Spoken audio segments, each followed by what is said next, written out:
El hombre mediocre. Sección 16. Capítulo 5. La envidia.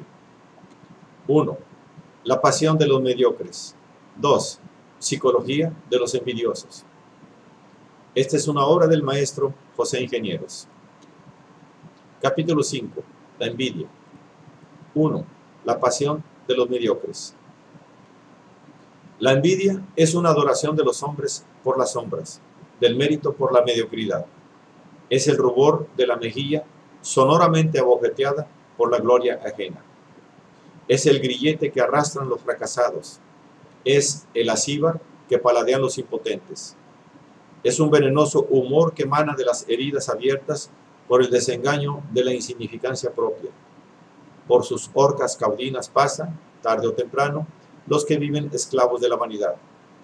Desfilan lívidos de angustia, torvos, avergonzados de su propia tristura, sin sospechar que su ladrido envuelve una consagración inequívoca del mérito ajeno. La inextinguible hostilidad de los necios fue siempre el pedestal de un monumento. Es la más innoble de las torpes lacras que afean a los caracteres vulgares. El que envidia se rebaja sin saberlo, se confiesa subalterno. Esta pasión es el estigma psicológico de una humillante inferioridad sentida, reconocida. No basta ser inferior para envidiar, pues todo hombre lo es de alguien en algún momento. Es necesario sufrir del bien ajeno, de la dicha ajena, de cualquier culminación ajena. En ese sufrimiento está el núcleo moral de la envidia. Muerde el corazón como un ácido, lo carcome como una polilla, lo corroe como la herrumbre al metal. Entre las malas pasiones, ninguna la aventaja.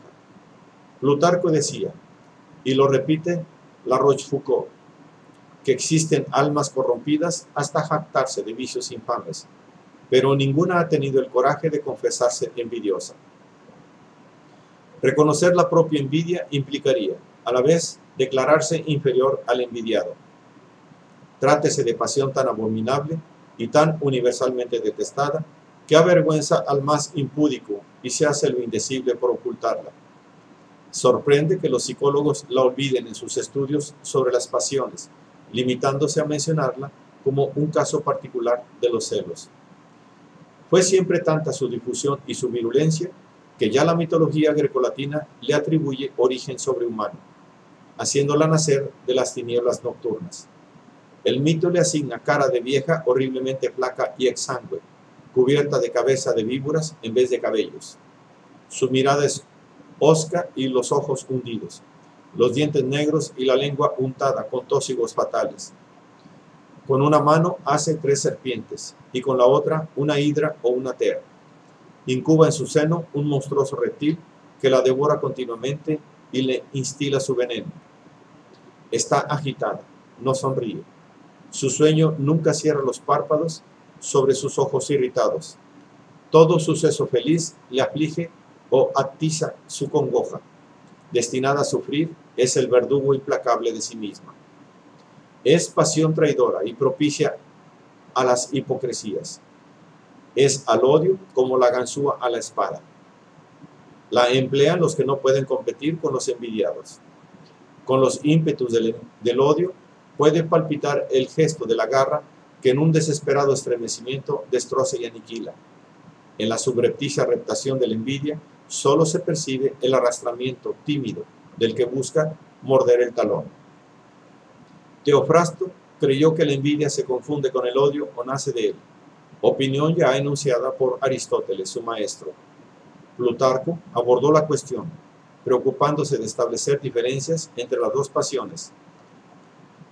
Dice que a primera vista se confunden, parecen brotar de la maldad, y cuando se asocian, tórnase más fuerte, como las enfermedades que se complican. Ambas sufren del bien y gustan del mal ajeno, pero esta semejanza no basta para confundirlas si atendemos a sus diferencias. Solo se odia lo que se cree malo o nocivo. En cambio, toda prosperidad excita la envidia.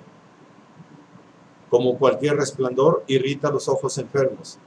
Se puede odiar a las cosas y a los animales. Solo se puede envidiar a los hombres. El odio puede ser justo, motivado. La envidia es siempre injusta, pues la prosperidad no daña a nadie. Estas dos pasiones, como plantas de una misma especie, se nutren y fortifican por causas equivalentes. Se odia más a los más perversos y se envidia más a los más meritorios.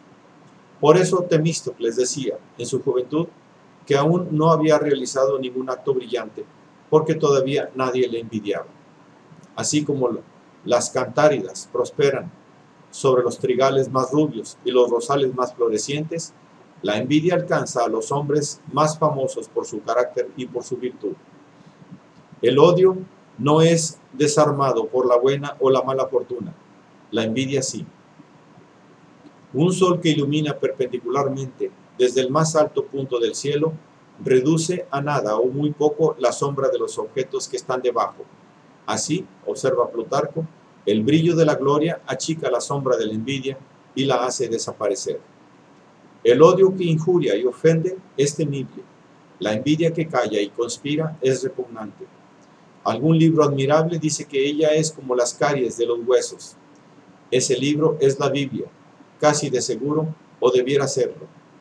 Las palabras más crueles que un insensato arroja a la cara no ofenden la centésima parte de las que el envidioso va sembrando constantemente a la espalda. Este ignora las reacciones del odio y expresa su inquina, tartajeando, incapaz de encresparse en ímpetus viriles. Diríase que su boca está amargada por una hiel que no consigue arrojar ni tragar. Así como el aceite apaga la cal y aviva el fuego, el bien recibido contiene el odio en los nobles espíritus y exaspera la envidia en los indignos. El envidioso es ingrato, como luminoso el sol, la nube opaca y la nieve fría. Lo es naturalmente. El odio es rectilíneo y no teme la verdad. La envidia es torcida y trabaja la mentira. Envidiando se sufre más que odiando, como esos tormentos enfermizos que tórnanse terroríficos de noche, amplificados por el horror de las tinieblas. El odio puede hervir en los grandes corazones, puede ser justo y santo, lo es muchas veces, cuando quiere borrar la tiranía, la infamia, la indignidad. La envidia es de corazones pequeños. La conciencia del propio mérito suprime toda menguada villanía. El hombre que se siente superior no puede envidiar, ni envidia nunca el loco feliz que vive con delirio de las grandezas. Su odio está de pie y ataca de frente. César aniquiló a Pompeyo sin rastrerías. Doriatelo venció con su Cristo al de Brunelleschi sin abajamientos. Nietzsche fulminó a Wagner sin envidiarlo. Así como la genialidad presiente la gloria y da a sus predestinados cierto ademán apocalíptico, la certidumbre de un oscuro porvenir vuelve miopes y reptiles a los mediocres.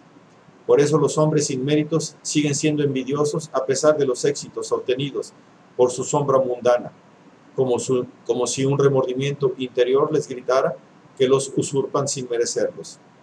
Esa conciencia de su mediocridad es su tormento.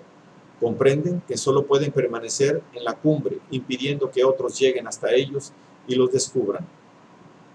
La envidia es una defensa de las sombras contra los hombres. Con los distintos enunciados, los clásicos aceptan el parentesco entre la envidia y el odio, sin confundir ambas pasiones. Conviene sutilizar el problema, distinguiendo otras que se le parecen, la emulación y los celos.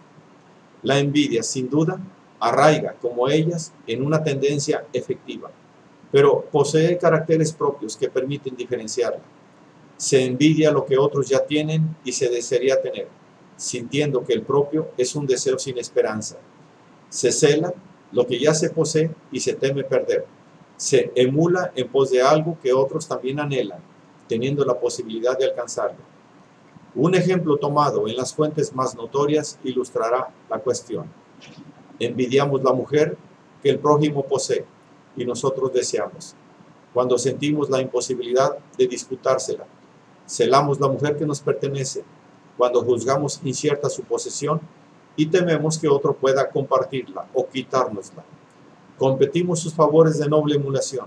cuando vemos la posibilidad de conseguirlos en igualdad de condiciones con otro que a ellos aspira. La envidia nace, pues, del sentimiento de inferioridad respecto de su objeto. Los celos derivan del sentimiento de posesión comprometido. La emulación surge del sentimiento de potencia que acompaña a toda noble afirmación de la personalidad. Por deformación de la tendencia egoísta, algunos hombres están naturalmente inclinados a envidiar a los que poseen tal superioridad por ellos anhelada en vano. La envidia es mayor cuando más imposible se considera la adquisición del bien codiciado. Es el reverso de la emulación. Esta es una fuerza propulsora y fecunda, siendo aquella una rémora que traba y esteriliza los esfuerzos del envidioso. Bien lo comprendió Bartrina en su admirable quintilla. La envidia y la emulación parientes dicen que son, aunque en todo diferentes, al fin también son parientes el diamante y el carbón. La emulación es siempre noble. El odio mismo puede serlo algunas veces. La envidia es una cobardía propia de los débiles, un odio impotente, una incapacidad manifiesta de competir o de odiar. El talento, la belleza, la energía, quisieran verse reflejados en todas las cosas e intensificados en proyecciones inúmeras. La estulticia, la fealdad y la impotencia sufren tanto o más por el bien ajeno que por la propia desdicha. Por eso, toda superioridad es admirativa y toda subyacencia es envidiosa. Admirar es sentirse creer en la emulación con los más grandes. Un ideal preserva de la envidia. El que escucha ecos de voces proféticas al leer los escritos de los grandes pensadores, el que siente grabarse en su corazón con caracteres profundos como cicatrices, su clamor visionario y divino, el que se extasía contemplando las supremas creaciones plásticas, el que goza de íntimos escalofríos frente a las obras maestras accesibles a sus sentidos y se entrega a la vida que palpita en ellas y se conmueve hasta cuajársele de lágrimas los ojos y el corazón bullicioso se le arrebata en fiebre de emoción. Ese tiene un noble espíritu y puede incubar el deseo de crear tan grandes cosas como las que sabe admirar. El que no se inmuta leyendo a Dante, mirando a Leonardo, oyendo a Beethoven, puede jurar que la naturaleza no ha encendido en su cerebro la antorcha suprema, ni paseará jamás sin velos ante sus ojos miopes, que no saben admirarla en las obras de los genios. La emulación presume un afán de equivalencia, implica la posibilidad de un nivelamiento, saluda a los fuertes que van camino de la gloria, marchando ella también. Solo el impotente, convicto y confeso, emponzoña su espíritu, hostilizando la marcha de los que no pueden seguir. Toda la psicología de la envidia está sintetizada en una fábula, digna de incluirse en los libros de lectura infantil. Un ventrudo sapo graznaba en su pantano cuando vio resplandecer en lo más alto de las toscas a una luciérnaga. Pensó que ningún ser tenía derecho a lucir cualidades que él mismo no poseería jamás. Mortificado por su propia impotencia, saltó hasta ella y la cubrió con su vientre helado. La inocente luciérnaga osó preguntarle: ¿por qué me tapas? Y el sapo, congestionado por la envidia, solo acertó a interrogar a su vez: ¿por qué brillas? 2. Psicología de los envidiosos. Siendo la envidia un culto involuntario del mérito, los envidiosos son, a pesar suyo, sus naturales sacerdotes. El propio Homero encarnó ya, en Tersites, al envidioso de los tiempos heroicos, como si sus lacras físicas fuesen exiguas para exponerlo al baldón eterno, en un simple verso que nos da la línea sombría de su moral, diciéndolo enemigo de Aquiles y de Ulises. Puede medirse por las excelencias de las personas que envidien. Shakespeare trazó una silueta definitiva en su Yago feroz, almácigo de infamias y cobardías, capaz de todas las traiciones y de todas las falsedades. El envidioso pertenece a una especie moral raquítica, mezquina, digna de compasión o de desprecio. Sin coraje para ser asesino, se resigna a ser vil. Rebaja a los otros, desesperado de la propia elevación. La familia ofrece variedades infinitas. por la combinación de otros estigmas con el fundamental. El envidioso pasivo es solemne y sentencioso. El activo es un escorpión atravilario. Pero lúgubre o bilioso nunca sabe reír de risa inteligente y sana. Su mueca es falsa, ríe a contrapelo. ¿Quién no los codea en su mundo intelectual? El envidioso pasivo es de cepa servil. Si intenta practicar el bien, se equivoca hasta el asesinato. Diríase que es un miope cirujano predestinado a herir los órganos vitales y respetar la víscera cancerosa. No retrocede ante ninguna bajeza cuando un astro se levanta en el horizonte. Persigue al mérito hasta dentro de su tumba. Es serio por incapacidad de reírse. Le atormenta la alegría de los satisfechos. Proclama la importancia de la solemnidad y la practica. Sabe que sus congéneres aprueban tácitamente esa hipocresía que escuda la irremediable inferioridad. No vacila en sacrificar la vida de sus propios hijos, empujándoles, si es necesario, en el mismo borde de la tumba. El envidioso activo posee una elocuencia intrépida, disimulando con niágaras de palabras su estitiquez de ideas. Pretende sondar los abismos del espíritu ajeno, sin haber podido nunca desenredar el propio. Parece tener 1000 lenguas, como el clásico monstruo rabelesiano. Por todas ellas destila su insidiosa de vivoresno en forma de elogio reticente, pues la viscosidad urticante de su falso loar es el máximo de su valentía moral. Se multiplica hasta lo infinito, tiene 1000 piernas y se insinúa doquier. Siembra la intriga entre sus propios cómplices y, llegado el caso, los traiciona. Sabiéndose de antemano repudiado por la gloria, se refugia en esas academias donde los mediocres se empapanan de vanidad si alguna inexplicable paternidad complica la quietud de su madurez estéril. Podéis jurar que su obra es fruto del esfuerzo ajeno.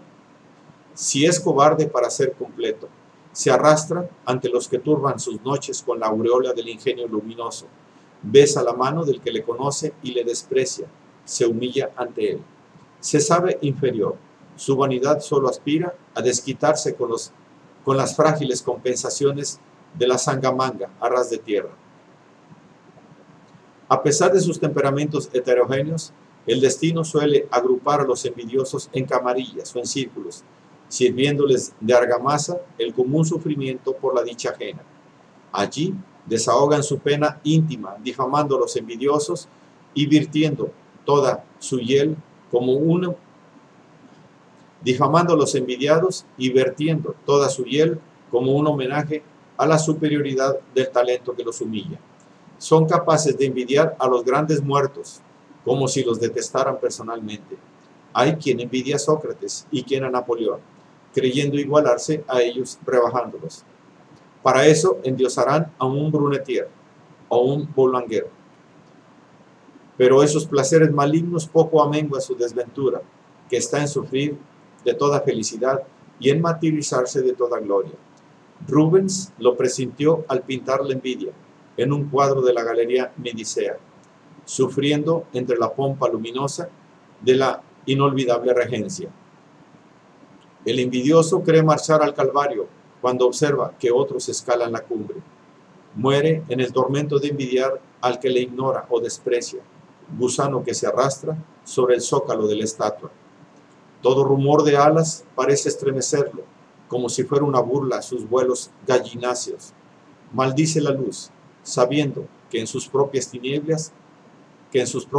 tinieblas no amanecerá un solo día de gloria. Si pudiera organizar una cacería de águilas o decretar un apagamiento de astros. Lo que es para otros causa de felicidad puede ser objeto de envidia. La ineptitud para satisfacer un deseo o hartar un apetito determina esta pasión que hace sufrir del bien ajeno. El criterio para valorar lo envidiado es puramente subjetivo. Cada hombre se cree la medida de los demás, según el juicio que tiene de sí mismo. Se sufre la envidia apropiada a las inferioridades que se sienten, sea cual fuere su valor objetivo. El rico puede sentir emulación o celos por la riqueza ajena, pero envidiará el talento. La mujer bella tendrá celos de otra hermosura, pero envidiará a las ricas. Es posible sentirse superior en 100 cosas e inferior en una sola. Este es el punto frágil por donde tienta su asalto la envidia. El sujeto descollante encuentra su cohorte de envidiosos en la esfera de sus colegas más inmediatos, entre los que desearían descollar de idéntica manera. Es un accidente inevitable de toda culminación, aunque en algunas profesiones es más célebre. Los hombres de letras no se quedan atrás, pero los cómicos y las rameras tendrían el privilegio, si no existiesen los médicos. La envidia medicorum es memorable desde la antigüedad.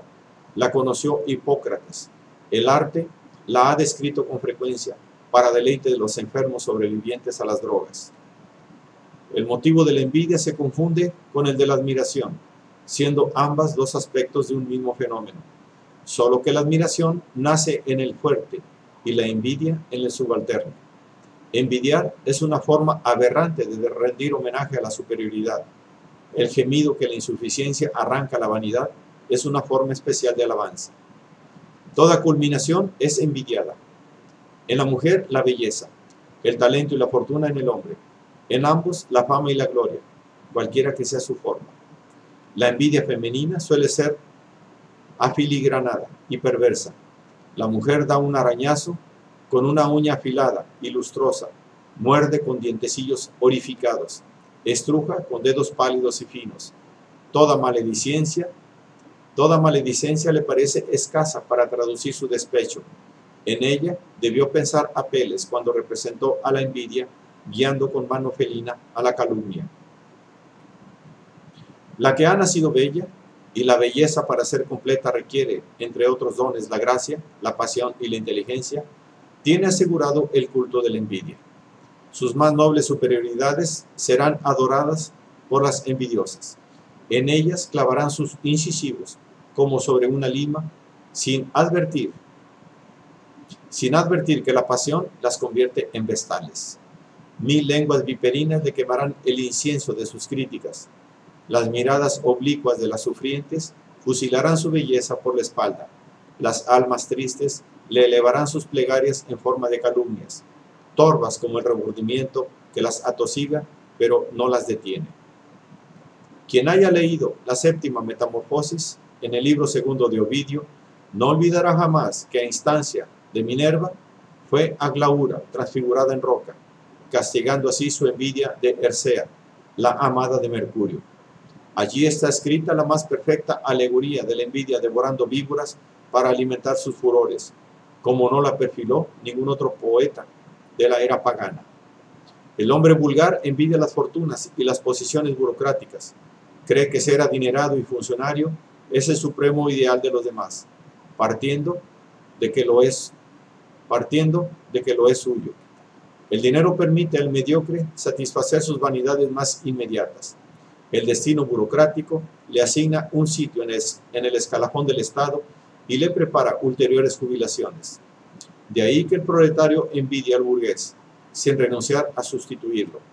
Por eso mismo, la escala del presupuesto es una jerarquía de envidias, perfectamente graduadas por las cifras de las prebendas.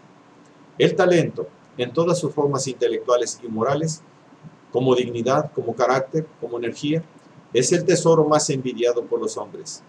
Hay en el doméstico un sórdido afán de nivelarlo todo, un obtuso horror a la individualización excesiva. Perdona al portador de cualquier sombra moral, perdona la cobardía, el servilismo, la mentira, la hipocresía, la esterilidad, pero no perdona al que sale de las filas dando un paso adelante. Basta que el talento permita descollar en las ciencias, en las artes o en el amor, para que los mediocres se estremezcan de envidia. Así se forma en torno de cada astro una nebulosa grande o pequeña, camarilla de maldicientes o legión de difamadores. Los envidiosos necesitan aunar esfuerzos contra su ídolo, de igual manera que para afear una belleza venusina aparecen por millares las pústulas de la viruela.